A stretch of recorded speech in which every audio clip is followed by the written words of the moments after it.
Wait, stop the tape. I have to think about this one for a moment. Nothing's coming in my brain.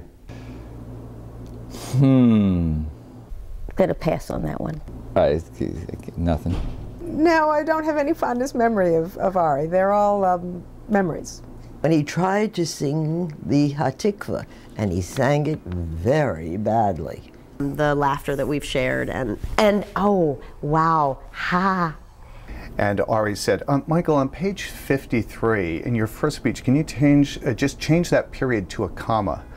And I said, change the period to a comma. Oh, really? Oh, you're serious about, okay, sure, Ari, sure, I'll do that. And that's what I found most of my experiences with Ari to be like. He's deadly serious.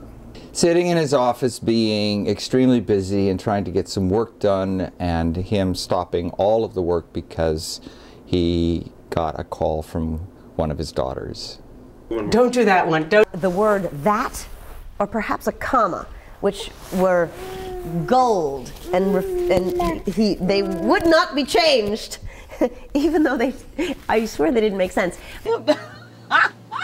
My fond memories are always Ari standing in front of the audience before a show and asking for more subscribers. Ari is, of course, himself very creative, and all things to do with Ari are creative. Budget is creative, schedules are creative, time for meetings are creative.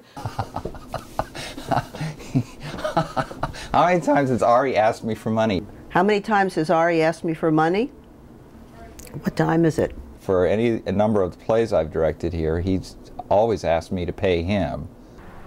He's never asked me for money. He's asked me to work for free.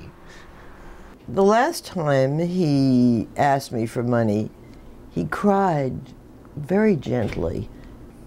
He was supposed to be keeping track, and I was supposed to be keeping track, and neither one of us really did.